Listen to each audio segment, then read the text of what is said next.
It's PRESSCORE, people. I'm David Cruz. Immigration on the agenda in Trenton again, and neither side of the issue seems satisfied. Also, what's up with the Gateway Boondoggle? And we're taking collections for a George Norcross statue in South Jersey. We'll bring the panel in to chop that up right after this. Hey, we're taking a break from the show to remind you that when you like, subscribe, and share this content, you're helping us build an audience for independent journalism. Thanks for streaming. Let's get back to the program.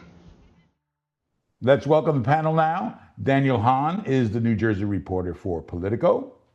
Brent Johnson covers the State House for NJ Advanced Media, where he's also the editor of Mikey's World, the newsletter. And Charles Stile is columnist for NorthJersey.com, USA Today Network. Gents, welcome. Good to see you all. Let's begin with immigration. My first thought listening to the Judiciary Committee debate over these bills on immigration was that neither side seemed to like them. Daniel, I assume you were there watching. Did it seem to you like progressives were mad at the bill? Well, David, your assumption was correct. I was in the Judiciary Committee room watching. I think that there's a little bit of an interesting push and pull right now, where on the Republican side, there's pretty uniform opposition to a lot of these pro-immigrant, anti-ICE bills, with the exception of moderate Republican State Senator John Bramnick, who's in a very competitive district. He actually abstained from voting the bills out of committee. And on the progressive side, you have some progressives who wants to go even further than what the state already has in place. So there's one big debate right now as to should there be exemptions for when state and local officials work with ICE? Because right now, a state jail or a local jail or prison can work with ICE if someone is charged with a violent or serious crime. And progressives say, no, by allowing that, you're undermining due process. So I think that's some of the push and pull that we're going to see in this debate. The governor is taking a little bit of a middle of the road approach on this, saying, hey, let's codify the rules that are already in place in New Jersey and that have already withstood legal scrutiny. So we'll see what reaches her desk. Yeah, Charlie, it's like the weather, right? Everybody's talking about it, but no one's doing anything about it. Well, I kind of disagree a little bit about it. I mean, we do have these new bills that are being pushed out from the left. And, the process is a slow grinding one. And I think Daniel put his finger on it. There still is this moderate v progressive tension in the Democratic Party. And yes, the progressives to a degree are ascendant. And we saw those elections in the assembly. We saw Ana Lila's victory in the 5th, and other non-machine candidates that won in the assembly last year as well. So, yes, there is a mood and there is boiling public anger about ICE. But at the end of the day, what this state is still a middle to the road left, moderate Democratic Party, and there's still a lot of power and and I think there's a kind of a cooler heads need to prevail attitude among the sort of middle lane, which I think Mikey Sherrill is sort of trying to occupy. So, I mean, the bills made it out of the committee. I guess they have a vote on Monday in the Senate. I'm not sure what the assembly schedule is on that. I assume passage in the Senate. Should we assume passage? And what's next, Brent? Yeah, I mean, a few sources told me the other day they expect them to pass on Monday, and I asked them, do you expect the governor to sign it? And they said, yeah, at least the codifying the trust directive is but it's obviously you saw during last year's campaign, she wasn't bullish on the immigrant trust directive and codifying it, and things have changed. Even these bills were people were a little leery of them before lame duck. ICE has become a bigger topic, and we've seen what happened in Minnesota. So I feel like the moment has changed. So I would expect at least some of these bills to make it past the finish line. So whether the more aggressive ones are the question. Would she veto something, you think? Maybe conditionally veto and send it back. That seems to be the path I would imagine here. But this is fascinating to watch. If you watch also, David, real quickly in the early congressional campaigns and the Democratic primaries, there is no real hesitation about abolish ICE as a rally cry. I mean, Yeah. there's concern that that might be, come back and haunt some of the candidates who, in the same way that defund the police did 6 years ago. But the public opinion is swung so much against ICE that that I think it's given a lot of cover to the Democratic candidates. Of course, they don't come out and just say abolish ICE. They do say we have to replace ICE with a far more responsible and constitutionally appropriate system. Yeah. But so it's different. By the way, it was pointed out to me that committee chairman, Senator Brian Stack, mayor of Union City, was not around for the debate, or at least he left the chair and did the same thing evidently in December. I thought his silence was kind of curious. I mean, there was an ICE raid or an arrest in Union City in front of a church of all places last week. He's the mayor there. I looked and I didn't see anything from him on the issue recent. Chaz, you know the demographic in Union City, probably 90% immigrant. Was it odd to you that he's kind of silent on this issue? It is odd to me. I'm surprised that seems like a natural constituency. And he's a tough egg to crack on this. I mean, everything about one thing about Brian Stack, though, is you see everything through the lens of what can I bring back to Union City. I don't think he looks at larger political issues that affect the broader landscape as much. So I really don't know. I'm not sure what his play is on this, or whether he had actually a legitimate excuse. If he had an excuse, this only goes to the complaint about double dippers. Yeah, good point. Also, it can seem a little bit like, let him eat turkey. Well, he's good on Thanksgiving with the turkey. Yeah, that's what I'm saying. Dan, was he around at all for the debate? Did he leave the room? And what do you make of his silence on this issue? Yeah, David, as he pointed out, State Senator Paul Sarlo did basically end up chairing the committee for the immigration bills debate yesterday. I think this really speaks to a broader issue of lawmakers just sometimes piecing out during committee hearings. And you see it sometimes when a chair will leave a committee hearing that they're supposed to lead. For sure. But members. This is immigration the week after an ICE raid in his hometown. And the issues were immigration bills in his committee. I know what you're saying about piecing out in the middle of a meeting. I've seen it plenty of times. Mm-hmm. Yeah. No, definitely a very important issue. I do think it just speaks to this broader issue of like, are lawmakers always paying attention? I remember once during a voting session in the assembly, there was a debate over a high-profile abortion bill, and as members were taking to the floor trying to speak their truth on a very controversial issue, I saw a member like scrolling on TikTok or Reels or whatever it was. So I definitely think there's a broader issue of just lawmakers paying attention during committee hearings sometimes. Yeah. I had a new reporter that I was talking to yesterday at the State House, and they leaned over to me because a lawmaker came in like 15 minutes late, and they were like, "Is that common for a lawmaker to walk in 15 minutes late?" So or added to the conversation, or a lawmaker will leave will leave 3 hours early and just leave their votes for a bill. I remember I was once in a committee hearing where it literally came down to 2 members on a committee that was supposed to be a lot more than 2 members, and you had people testifying trying to address lawmakers that weren't even there. So it's just an interesting dynamic in terms of when the obligations that lawmakers have to actually sit on their committees and pay attention, because for a lot of normal jobs, you got to be there to do the job. But for lawmakers, the rules do appear to be a little bit different in terms of flexibility as to whether or not you actually need to be in the room or not. Brent, is there some lobby or PAC or something that we don't know about?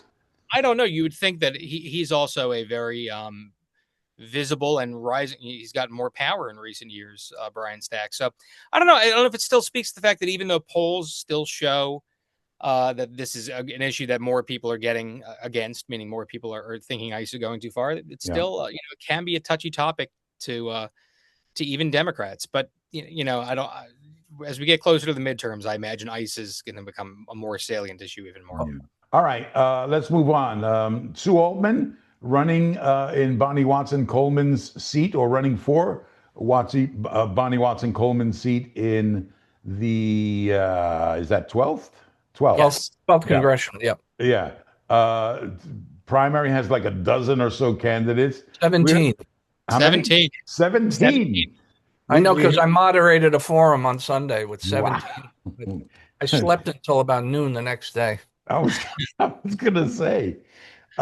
So we've heard some rumbles. The district shopping, carpetbagger. Fair criticism, Charles? Well, that's always going to happen with any time you move in. I mean, Malinowski, Tom Malinowski heard that in 11th district. So because you have a lot of people who have been toiling in the vineyards of those districts who want to take their crack, and suddenly this person with star power comes in and steals the stage.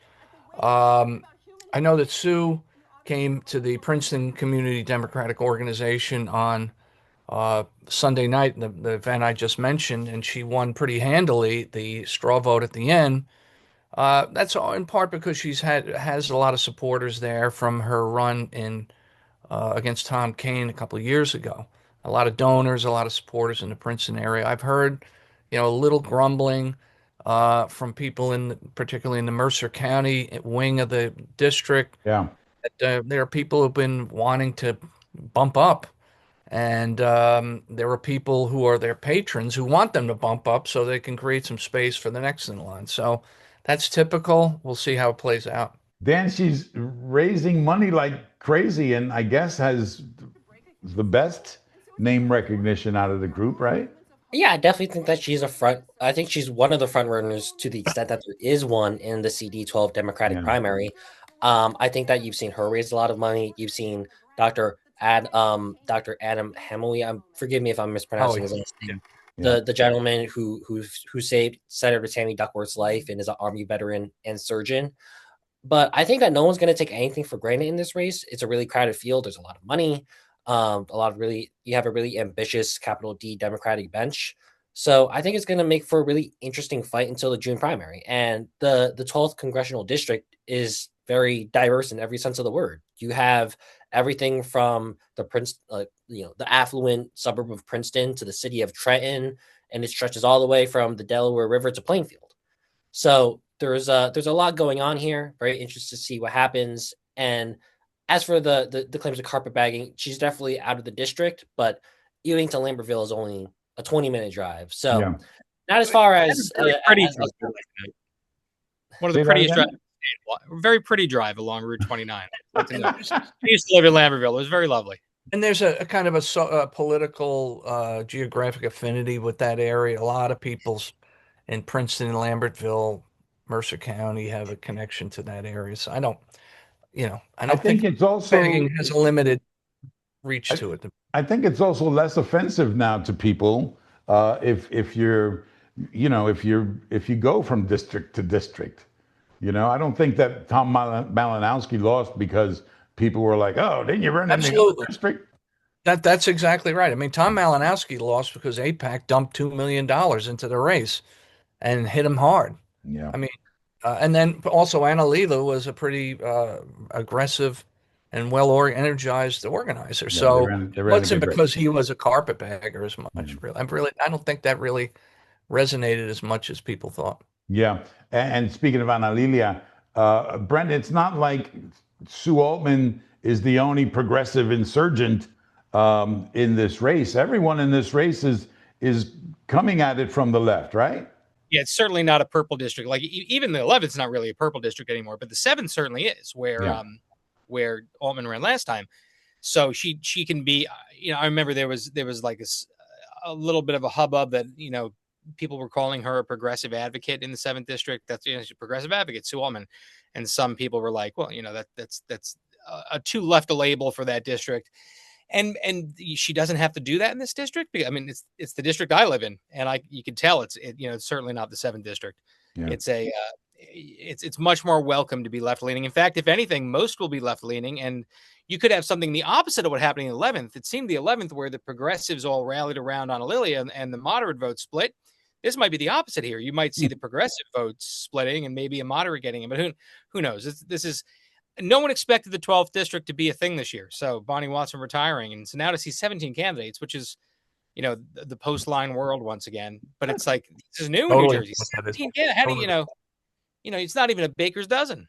I mean, you don't even get 17 candidates for president in New Jersey. No. I wonder what the record is for number of candidates in a primary. That's interesting.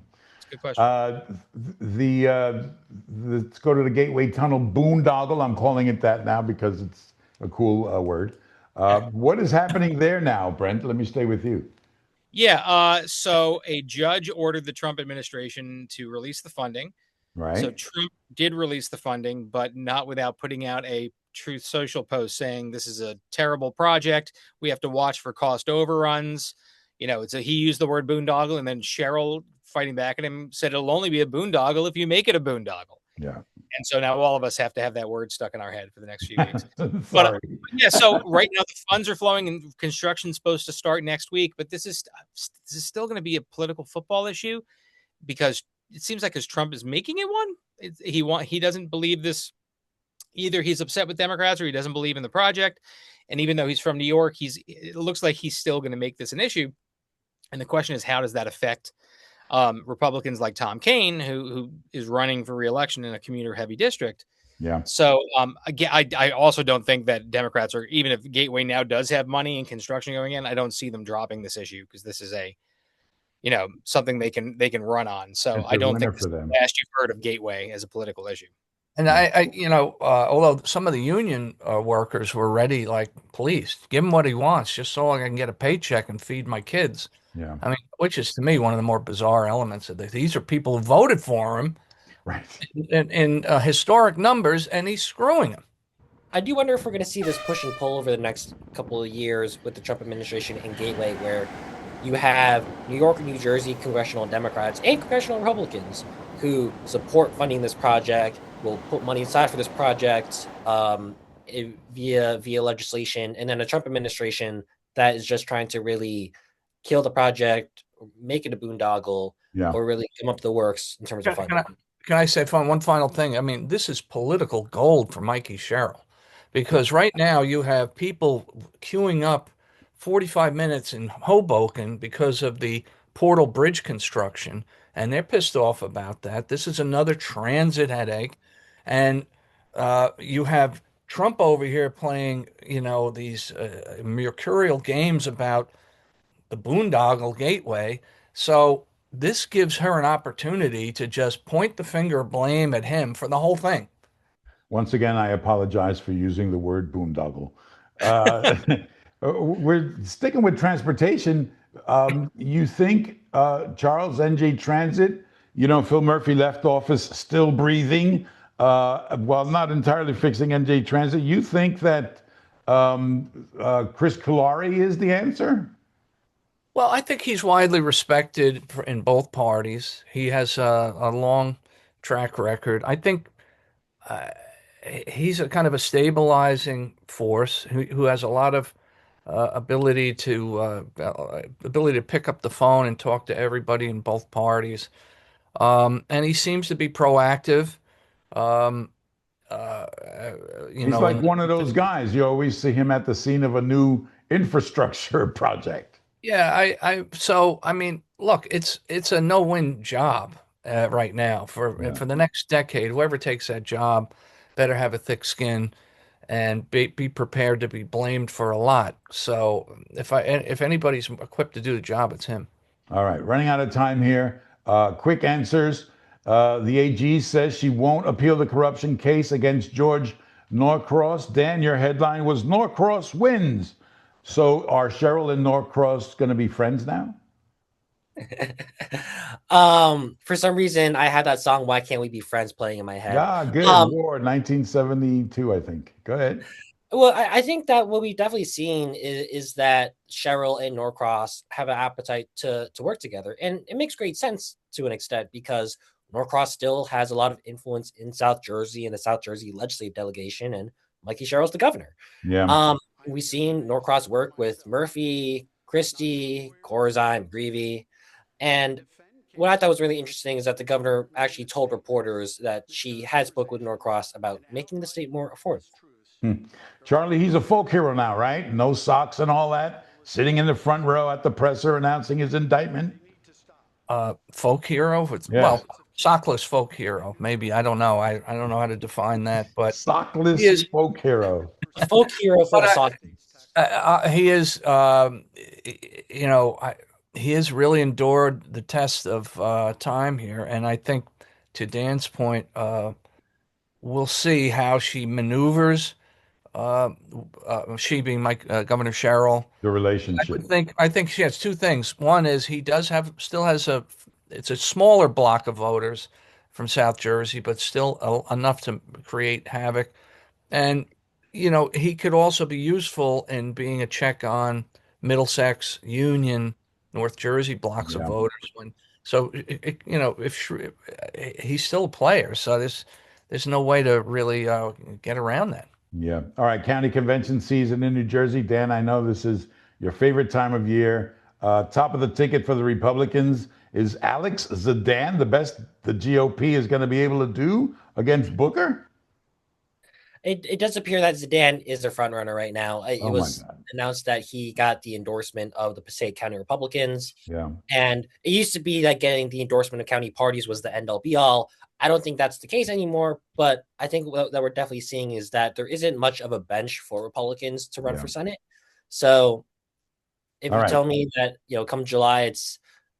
come June, it's Zidane versus Booker, I wouldn't be all that surprised. Charlie, is he a low rent Bill Spadea or a promising newcomer?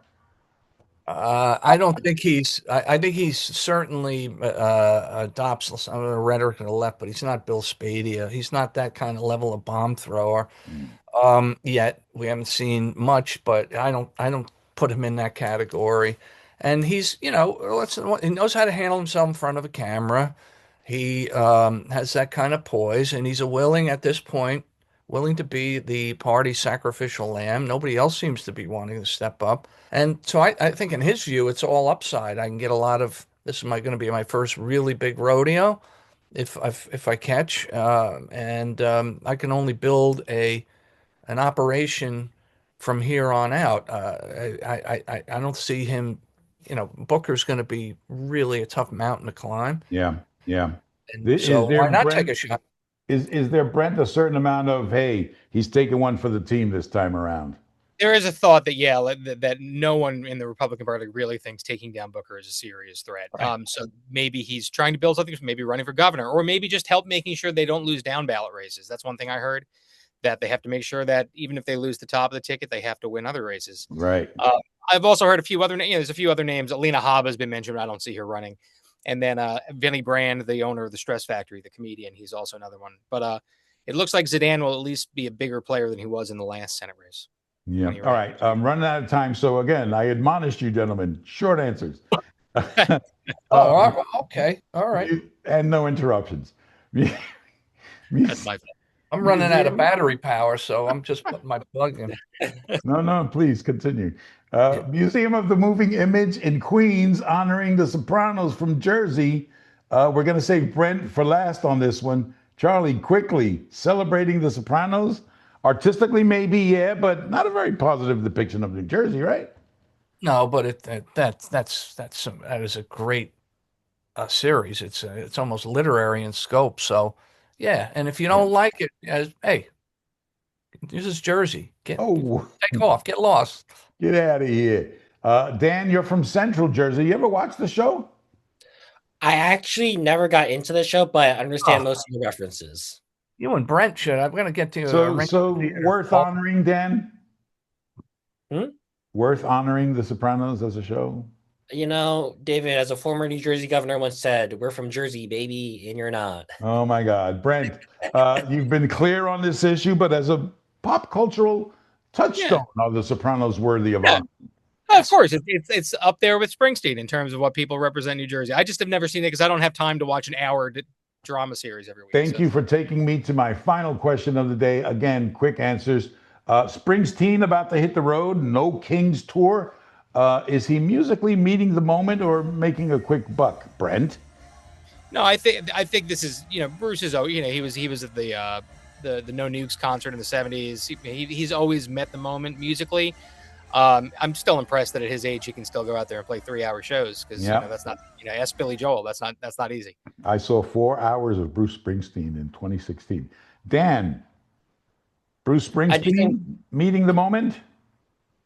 I do think, as Brent is the most musically inclined out of all of us here, he was the best to answer that. I just hope he plays Hungry Hearts. Yeah. All right. Charlie, be eloquent but brief. No, I think he's meeting the moment. And I was at that No Nukes concert when I had a lot more. Wow. Yes. All right.